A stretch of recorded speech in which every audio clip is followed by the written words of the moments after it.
Hi, it's me again with Corel Tips and Tricks Part 2. And if you didn't watch Part 1, you really need to watch it. But also, I left 2 videos on Part 1 of a way to do this with different shapes. But while that video was loading, I started playing around with this, and this is pretty cool. So we're going to take this object, and you can see it's 2 objects. So what I need to do is go up to Object Group and ungroup all, and then select it and go up to Object and break the objects apart. Then I need to select it, go up to Object. Well, I still can't combine it. Let's convert it to curves. Now go up to Object. Well, I just did this. So I know it works. Don't want to really change it to. See, I don't think it'll work as a group, but it won't let me do that. So let's just try it this way. I don't think it's going to work. But anyway, I need to get an outline of that heart. And I'm going to take the Smart Fill tool and fill that in. And by doing that, now I have an outline of my heart. Now, I don't want to move these 2 hearts, so I want to move my ellipse. And I'm going to try to, yeah, it'll work. Go up to intersect and intersect that. No, that's not what I want. I want to trim it out. I want that black to be gone, or the black heart. So I'm going to go trim.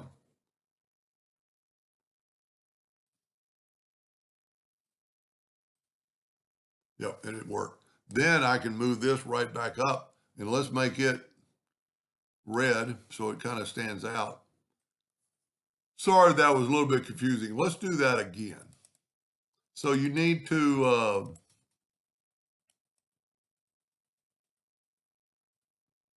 let me get back to where I just had this ellipse.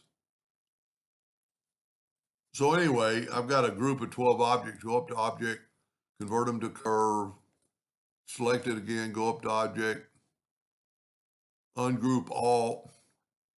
I didn't do a very good job. Ungroup all, and then select it again. And if by chance combine comes up, let's use combine. And it did that time. Now, we don't want to move, this heart after we get this done. So I'm going to take this right here and fill it in, fill that in, and then move my heart over. But then I'm going to move my ellipse. And you could, do anything you wanted to with it. We could rotate it. See if that'll make any difference. I don't know that it is. So we haven't moved these 2 hearts. So now I'm going to select both these and I'm going to trim it. And what trim does is take out the center. Now I'm just going to move these back. I'm going to go ahead and make this one red. It has the outline. Ooh, that's pretty cool within itself. Oh man, it really messed that up.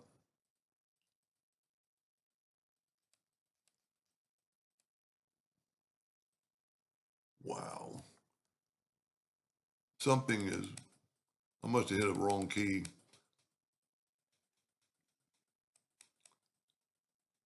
And once it's done like that, I guess it's done. So let's just do this. Let's just start really kind of from scratch. We'll ungroup all, select it, combine. Combine is going to be your best way. I'm just going to go ahead and use this heart instead of that one at an angle. Maybe let's tell you what, let's go ahead and rotate this guy. And then I need that shape of that heart. So I'm going to take my Smart Fill tool and fill that in. I'm going to nudge it up. That way I got my shape of my heart.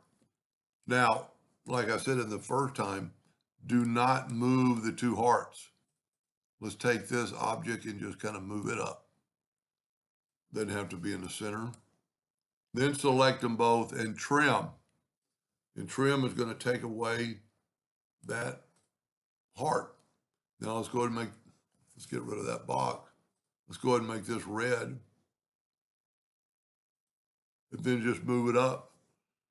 And you have a total different look. Now, I don't know why you would really do that. It would make a pretty cool edge light. I didn't want to do that. And, you know, you could even engrave this and engrave this deeper or lighter than the other. And, you know, you could engrave that. I would actually vector engrave it because it'll go real fast, and then do it really maybe out of focus a little bit, and then run this one in focus, and the lines will be a little thinner and sharper.